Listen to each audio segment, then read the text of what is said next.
Hi everybody, it's Kathy from HuckleberryHerbs and Art, and today I'm going to show you how to make the Plumeria from the Tropical Paradise collection from Heartfelt Creations, and I'll show you how to actually shape these because I found them to be more challenging than some of the other flowers, and I hope it helps out. And here's a little peek of where we're headed. Okay, let's get started. Here are a few of the items that I'll be using for this project.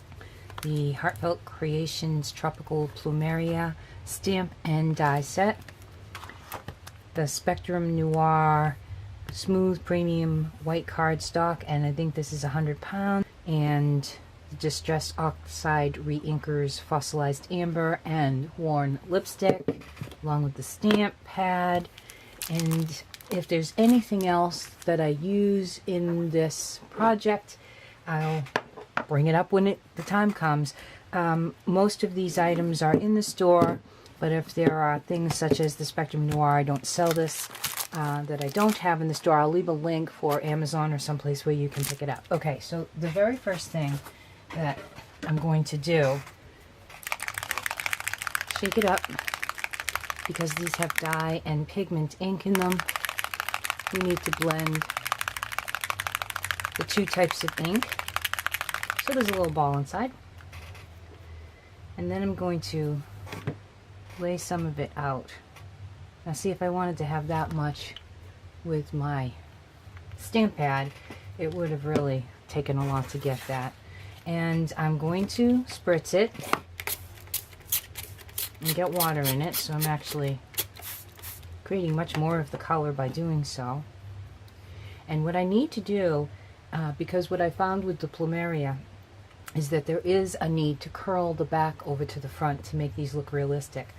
So I'm just going to let this go ahead and oxide out, and I figured this was a good way to just get some pink onto the back. So I'm using this cardstock because it's smooth, it's strong, it's going to stamp well, but I do want to control the color a little bit and not have just something out of a stamp pad that's got a whole design on the back of it. I don't need that much down at the end because I don't think I'm going to be, the whole point of this is just to make sure that when I flip my flower over, and I'll take the rest of it and just get it onto the back there,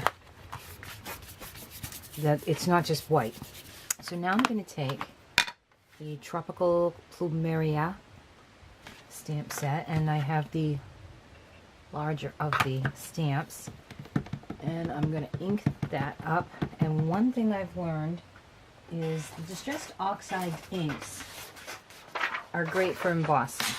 Okay, you can do a lot of things with them, including you can emboss with them. And this poor paper is getting really put through the ringer. It's meant for it's really smooth paper for marker, alcohol markers and stuff. But I wanted this paper because it's also strong enough to take everything I'm going to put it through to make these flowers with.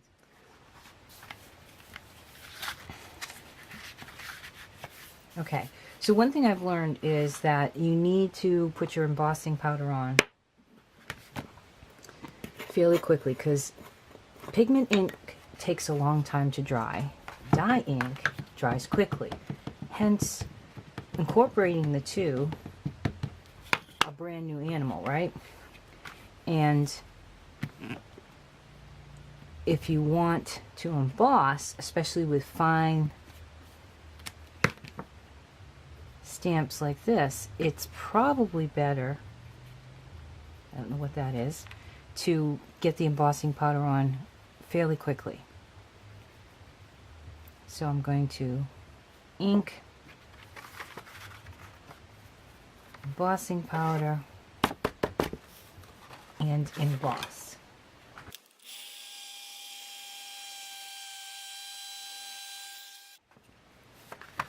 All right, ink,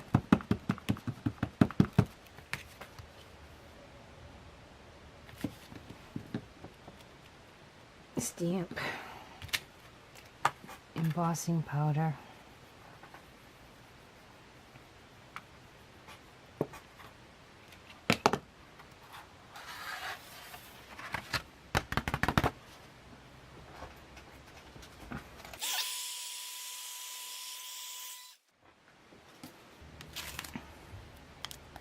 of these big ones. Ink.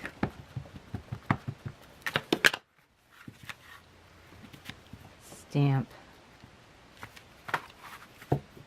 Embossing powder.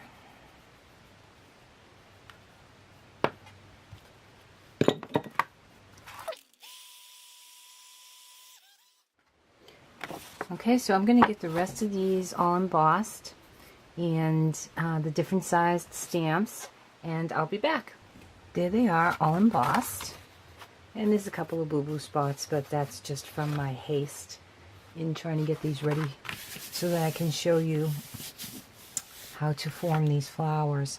And that really is the point of the video, is to get these cut out and to show you how to put them together. Okay, so if you only have the Distress Oxide Fossilized Amber ink pad, that's fine. I'm going to be using my re-inker. Alright, so I'm just putting some of it there. And then I'm going to wet it. Let me see if I can get this to come together before I do so. So we have one spot we're working from. It's really neat. And then I'm going to add some water because I do want it to bring out its more yellow colors. And then I'll zoom in here. I'm just going to try to put a little bit of the yellow, and I want it on this side, and I don't care if I go outside, all right, because we are going to die cut this. So less is more in this case. It goes orangey if you have too much, so I'll just get a little bit, and I'm just going to color the larger part and leave the other side for the worn lipstick. I'll come back with that. And the less amount that you put on, see, I'm letting my brush go dry here. So we really didn't need that much ink, I think, to do this. The yellower it is, and that's what I want, is yellow. But it's okay if we have ink there, because I'll show you what to do if you have spare ink. You know, I put too much water in this, and the leveling of the desk is showing up. The lack of level on the desk. There's an issue to think about. Alright, so I just want to go near those. And you could do this with anything, any inks that you have. I'm just playing with the Distress Oxide so that I can learn more about them. And I really enjoy their surprises. They seem to have surprises in them. And nothing's going to go to waste on my desk, I'll tell you that, because I'll be doing something with any leftover ink, which I think we'll have plenty of. And again, I don't have to be picky about this, because I am, first of all, going to incorporate the fact that there's a resist in my thinking, now that we've embossed these, as well as we're going to cut them out. So if some of the yellow goes here, okay, well, if there's a little bit of white space, it won't show up blatantly when we die cut it. I want to make sure that all of the parts of the flower are colored, so I'm just going in the center there where the little connector area is and making sure that that's colored up, because I will be coming back and focusing on this outer edge with the worn lipstick in a moment, and I don't want to have missed this center and then have to backtrack and fix it after I've cut things out.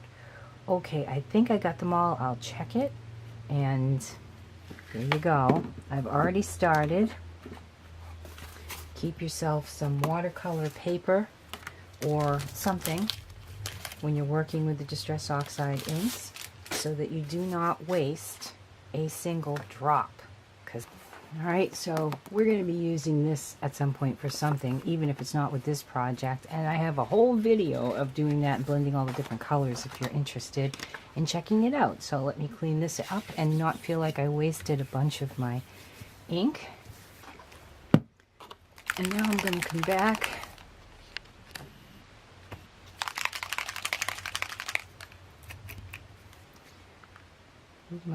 lipstick.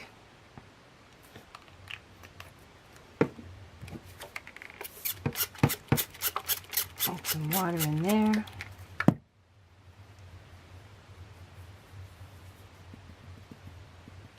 And remembering that less is more. I'm going to do this outside area in the pink. And again, see, there's a spot I missed. Not being picky.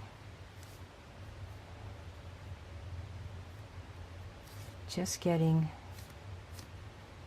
that outer area.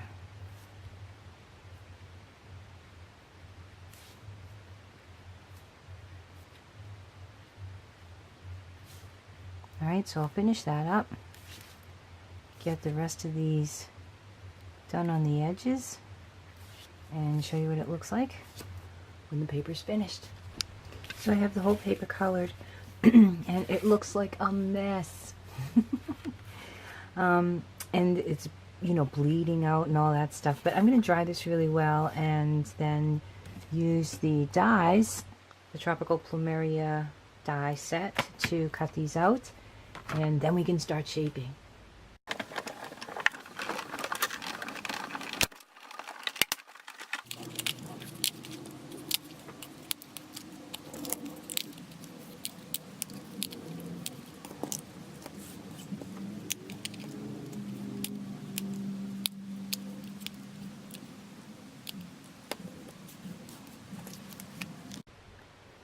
So here they are, and I actually like them. They came out really cool. They're not perfect, and the distress oxides did do a little running, but in a way they look sort of neat and modern that way. If there's anything that I would want to fix, I would say that it would be nicer to have used maybe the fire brick red for the embossing. So that would have been 3 colors instead of 2. But we can still take the fire brick red and let's see, let's take a medium one. This is the first time I've inked this up. And we can go along the edge like that and create just a little bit of a darker tone. So if you wanted to, you know, beef up the color or blend it in further, you could do touch up with that. And then of course we have the pink side, so that when we curl, which we're going to in a minute, when we curl the edge over, we could actually come and darken that side as well, so that there's a little bit of shading and shadowing going on. But otherwise I think they came out really cool. There's really pretty color. The embossing shows up quite well, so we can see the embossing. So see what I mean? If we had done it with the fire brick red, you would really be able to see it, but because we used the same colors. But that's okay. They look like Plumeria colors to me. So, next, putting them together.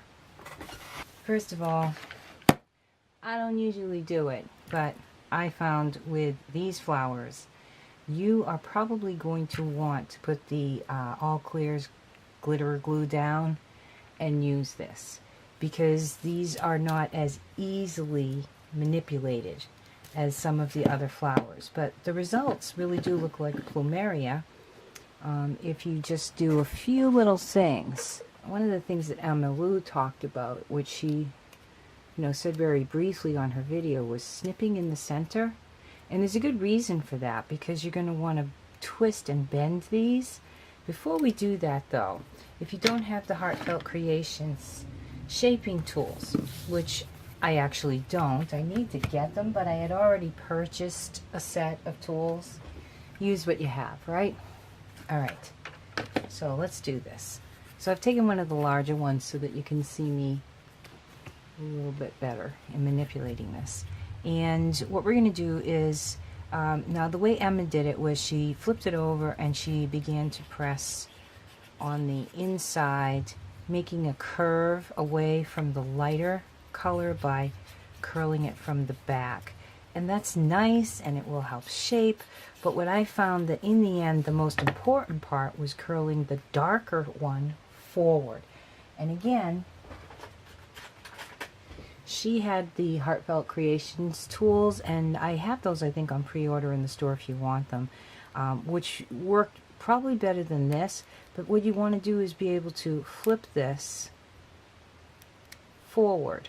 Now you can see my tool is doing it, but what I really just found was the best tool was tweezers. Okay, so you grab the edge and you twirl it toward yourself and then just pull it out. And if you do that and don't even bother with this part, because it just sort of added to, for me, it added to the difficulty in manipulating them. This is the key part right here that makes them really look like live Plumeria, is that this part of the petal is bent. Okay, and so you're going to need one of the threes with their edges curled, and then you need to find the same sized leaves of the doubles and do the same thing to them. Just take your tweezers, or if you have the Heartfelt Creations flower shaping tools, use your grabber there. I don't know what the official name is, and curl over that edge, making it as smooth as possible. Here I am, I'm being picky. Okay, so we have the curl, and just let it go. Just want to touch this one up just a bit. I grabbed it too far to the edge and started splitting. These poor papers have been through so much. I really do like this paper, and it's putting up with a lot right now. Alright, so this is the part I was speaking of, that you could come in with the brick red and you could add a little, but you don't have to be picky because we have that pink on the other side. That was why I went to the trouble of painting the other side. I didn't want to use the cardstock for this because I didn't want to have the darker colors. I wanted to try to do just oxides. I wanted to make my own with the stamps, and if you use the paper pad, there's so much texture and color going on that I wouldn't be able to see, you know, just the flower and get my own colors. Alright, so as I said, you can go ahead and do the other side and shape and push and stuff, but I really found that the snipping part was important, and I'm actually going to snip it.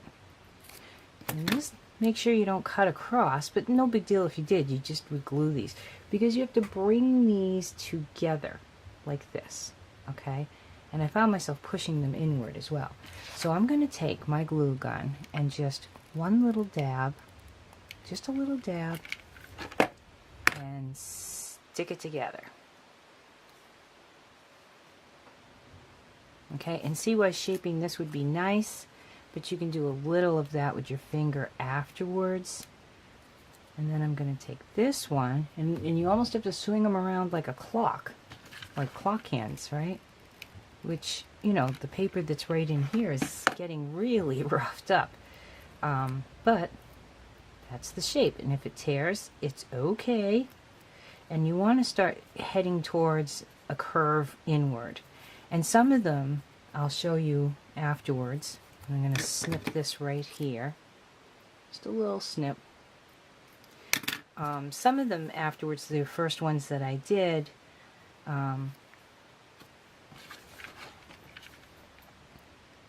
were too three-dimensional. They wouldn't have done well on a card, right? And so now I'm going to think I have to get this guy, and I have to flip him over. Alright, so see what's happening? I have that guy glued. I've got this tail right here. And when I glue this one on, I'm going to push inward and start to curve, because this has to be glued here as well. And see what I mean by three-dimensional? That's going to stand up quite a bit. So trying to keep them from being pushed too far over to the right, I mean the left. Alright, I'm going to keep it a little more like that, and I'm actually pushing inward, and just hold it for a second, And then this guy has to come up and over. I'm going to do this again. Now that you've seen it happen, the second time ought to do ya. All right? And there you go. What we do in the center is all different. And then you can come back with your tweezers and fine-tune your edges, because as I've said, this is the part right here that for me really makes it look like Plumeria, because that's what Plumeria do. They have that little edge. Alright, so once you have it glued together, you can come back in, maybe add a little extra color to it if you want to. Especially on those edges. But the good thing is that because we colored the back, it's not turning over and just being white. Okay, so let's do another one so that you can watch that process again. I'm trying to pick the larger one so that you can really see. There they go. Okay, so again, one of the 3s and one of the 2s. All right, and curling the edges beforehand. So glad that pink is there. And I think from trying to color that last flower's edge, that I would prefer to do it, if I'm going to, right now. So a little bit of red just to add some color tones to it, maybe just on the edge up here. Okay, and then this same thing, and like I said, Emma Lou flipped it over and she curved these sides, and you can do that as well. But as you saw when I glued them together, it would be nice to have that little lump, but it also made it a little bit more difficult for me to manipulate, so I can curve them afterwards. These ones, really, because they're right up against the spot where you're going to glue, you want to try to get these curved over before you glue together. Alright, and just a little color, trying not to paint myself too much, and some snipping just to loosen up these angles that I'm going to have to twist them at. Alright, hot glue gun. So right here at the base, just a tiny drip, and bring that over as little actually as possible. Okay, and then some glue at the base. Bring the darker curled side over, and I'm pushing towards the middle. Then we're going to take this guy, some glue at the base, stick him on there in about the same angle.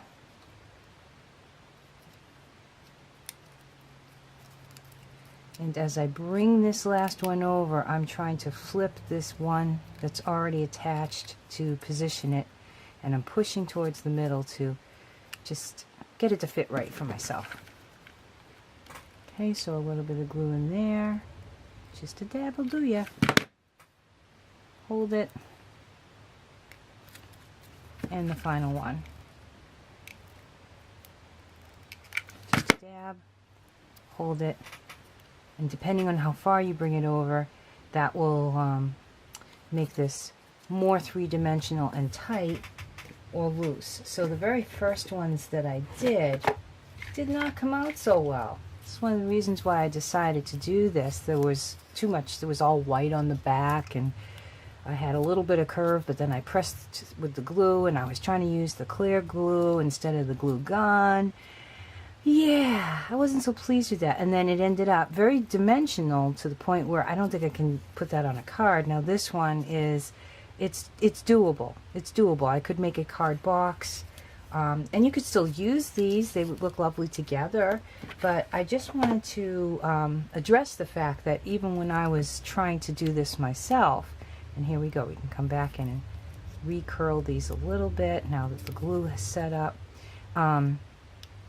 I thought to myself, oh my goodness, my customers might want a heads up, maybe a little more focused on making the flowers video would help them, because I think they're beautiful and I love Plumeria, and I could see people using these for tropical getaway albums and maybe for retirement parties and luau's and all kinds of things. But it does take a little bit of extra thought to create these flowers. So I'll make some more and see if I can do something with them, and I'll be back. Okay, so I've actually decided to use one of these, what was just leftover paint, and I was using the colors that I was making the flowers with, and I put it on some watercolor cardstock, and I didn't think that I would want to use the same color as the flowers, but you know what? We're gonna. So I'm just sticking that onto a card base, and I'm just leaving the border plain. I'll show you a different card where I actually used some of the papers. Try to center that up, and now I am using my Dries clear glue because the watercolor paper tends to want to lift up, so it's nice to make sure you have a good adhesion there. And I have a parrot from the collection that I've colored, and I'm going to place him right there, and I'm not going to pop him up. He's got all these little tentacle things and stuff here that are very thin, and I don't want them to break off. So first and foremost, let me get the edges. And I loved coloring this parrot, very relaxing. This has coloring book qualities, these stamps from this collection. And I decided to put a bit of color into this guy and have some fun with it. I just did it with my Zig brushables, just my water base. And I used the cardstock, the Spectrom Noir that I was using for making the flowers. And the only thing that really blends in is his beak. It is Ultra Smooth Premium. So the only thing that really blends in a lot is his beak, and his beak is still a different color orange. I think he sticks out enough. And then I'm going to take one of the, and you could double these up, I mean they look beautiful together, but I'm just going to do it single for now. And I think I will take a bit, because the watercolor paper has much more fiber to it than just a flat cardstock. So the glue gun will do, and I'm just gonna, whoops, I'm grabbing the wrong glue, put some of these flowers that I've made along the edges here. So I have a few different sizes, and as it turned out, I did decide to add some of my pink ones in. I just went and took the Distress Oxide ink and put the pink on the back, but I figured, why not get some of the darker pink in here. And I am going to put one right there. I want to make sure that the leaf that I have colored up as well has its placement though before I do this. And then the flower. There we go. And I'll probably go back and put a little bit of sparkle here at some point. And I did have another leaf. There he is. And get this other leaf coming here. Like so. And one more of these darker pinks right there. And then I'm just going to tuck in this little thank you That also came with the paper collection. Right there. Alright. Get some glue strands out and make sure things are tucked in, and maybe come back and put some glitter. Alright, so what a mess as usual. But there it is. Hopefully people will find this video helpful in making the Plumeria. And if you follow me on Instagram, you might have seen that I also earlier this week showed the flamingos and some more of the leaves, and this is one of my distress oxides with some of the lovely papers combined. So there are a couple of the Tropical Paradise Heartfelt Creations cards, and like I said, I'll probably come back and put a little sparkle and stuff, maybe some glossy accents or something, but the main point of this was to show you how to make these and how to glue them together, and you know, playing with the shaping and stuff, that's all secondary. Right now, I'm hoping everybody has a wonderful week coming up, and I thank you very much for watching. Please go and check some of the links. As I said, if I don't have it in my store, I will try to put up the Amazon link for the Spectrum Noir papers and anything that I don't actually have to sell myself. Otherwise, I'll try to leave the link. I have the Distress Oxides. They are so fun. Gotta go try them out, folks. Okay, so I'll be back. I have a ton of things, and there's a new collection coming out, and I hope everybody's enjoying health and peace. Till next time, everybody, this is Kathy from HuckleberryHerbs and Noir. God bless.